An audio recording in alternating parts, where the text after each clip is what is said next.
Hello बच्चों, कैसे हैं आप लोग।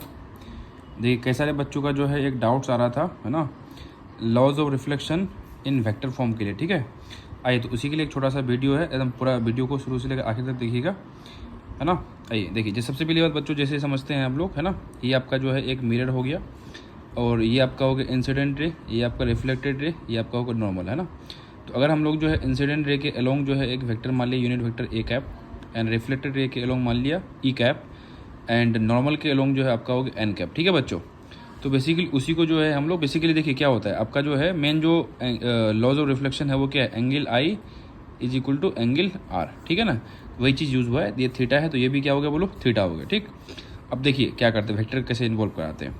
ये जो है आपका एन कैप है बच्चों, तो ये एन कैप को हम लोग रिजल्टेंट के फॉर्म में लिखना चाहते हैं, है ना। तो समझिए, जैसे मान लीजिए इसको समझिए एग्जांपल के लिए, ये आपका पास क्या है बोलो, एक वेक्टर ए है, एक वेक्टर बी है। अगर इस तरह से दो वेक्टर अगर है आपके पास तो उसका रिजल्टेंट बीच में आर होगा, है ना। तो एंड उसमें से भी अगर मान लीजिए A magnitude of A and magnitude of B equal हो जाए, let's say it is equal to A, तो रिजल्टेंट क्या होगा बोलो, आर इज इक्वल टू बोलो क्या होगा बोलो, 2a cos theta by 2, where theta is 2 theta here, so effectively it will be 2a cos theta. Clear है ना ये। ठीक है, अब समझिए यहाँ पर, अब जैसे अपने को एन कैप को क्या करना है, एज ए रिजल्टेंट यूज़ करना है। ठीक है, तो आपका ई कैप तो इधर है ही, तो एक वेक्टर इधर होना चाहिए था, जबकि अपना जो है इंसिडेंट वेक्टर इधर है, तो इसलिए मैंने क्या कर दिया, इसको माइनस ए कैप लिख दिया। तो ये माइनस ए कैप हो गया, इधर ई कैप हो गया, तो ई कैप और माइनस ए कैप का रिजल्टेंट क्या होगा बोलो, एन कैप हो जाएगा। तो हम लिख सकते हैं, बताइए, n cap is equal to e cap, है ना। मतलब बेसिकली देखिए ऐसा, n cap is equal to, है ना, क्या लिखेंगे, e cap plus minus a cap, which gives you e cap minus a cap. ठीक है, तो basically n cap is equal to क्या हो गया, e cap minus a cap. So हम लोग e cap is equal to क्या लिख सकते हैं, ए कैप प्लस एन कैप, मतलब इसको इधर भेज दो तो e cap is equal to a cap plus n cap, मतलब basically unit vector along reflected ray would be equal to incident unit vector, मतलब इंसिडेंट रे के अलोंग वाला unit vector plus n cap मतलब normal vector. ठीक है, चलिए अब इसको और हम लोग मॉडिफाई करते हैं, ये भी आपका एक आंसर हो गया। ठीक है, ये भी आपका क्या है, लॉज ऑफ रिफ्लेक्शन ही हो गया इन वेक्टर फॉर्म। इसको और मॉडिफाई करके समझते हैं, देखिए समझिए प्यारा बच्चों, यहाँ समझ, जैसे मान लीजिए आपको बताया कि ये मैग्नीट्यूड ऑफ ए और मैग्नीट्यूड ऑफ बी अगर सेम हो जाए तो रिजल्टेंट क्या होगा बोलो, डायरेक्टली 2a cos थीटा हो जाता है ना, because 2a cos 2 theta by 2 लिखेंगे तो it will be 2a cos theta. ठीक है, तो यहाँ पर देखिए जो ई कैप है और ए माइनस ए कैप दोनों का मैग्नीट्यूड कितना है, 1 है, इसलिए क्या ले सकते हैं, एन कैप का जो मैग्नीट्यूड होगा वो क्या होगा बोलो, 2 into 1 into cos of 2 theta by 2, मतलब बेसिकली यहाँ पे थीटा है और ये भी थीटा है ना। तो कॉस ऑफ 2 थीटा बाई 2 मतलब cos थीटा, तो basically it is 2 cos theta.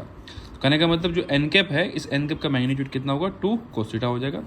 दूसरी बात, अगर बच्चों हम लोग डॉट प्रोडक्ट ले ए कैप डॉट एन कैप, है ना, डॉट प्रोडक्ट ले ए कैप डॉट एन कैप, तो ए कैप डॉट एन कैप का जो है अगर डॉट प्रोडक्ट लेंगे तो कितना होगा, -2 cos थीटा हो जाएगा। क्या हो जाएगा, -2 cos थीटा हो जाएगा। इसलिए 2 cos थीटा का बदले में हम लोग minus of A dot N cap लिख सकते हैं जहाँ ज़रूरत पड़ेगी। ठीक है, अब समझिए, जो ई कैप है, e cap is equal to a cap plus n cap है, इस एन कैप में क्या है बोलो, इस एन कैप का मैग्नीट्यूड भी है और डायरेक्शन भी है। ठीक है, तो एन कैप का मैग्नीट्यूड इन टर्म ऑफ जो ई कैप है और माइनस ए कैप है वो बेसिकली क्या है, मैग्नीट्यूड 2 cos थीटा है, that 2 cos theta into n cap is for direction unit vector. Fine, अब मुझे बताइए तो क्या हो गया आपका, e cap is equal to a cap 2 cos theta का बदले में क्या लिख सकते हैं बताओ, minus of a cap dot N cap, तो it is minus of a cap dot N cap. ठीक है, ये हो गया for corresponding to 2 cos theta magnitude, साथ में direction vector along normal vector. बात क्लियर है।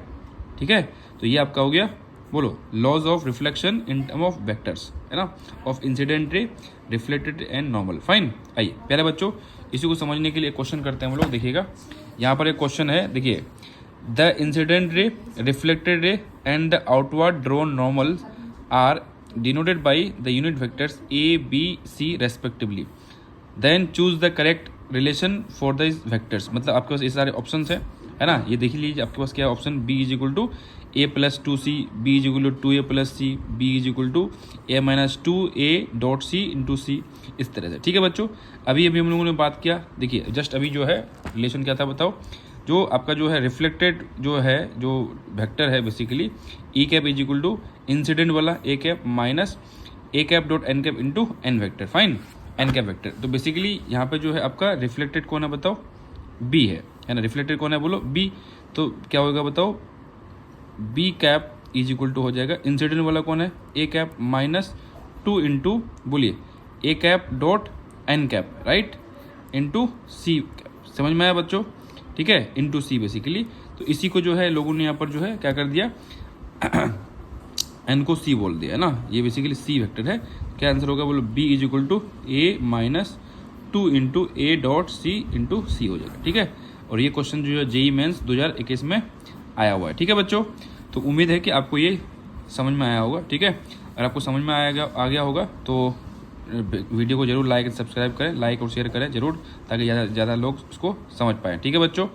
Okay, thank you.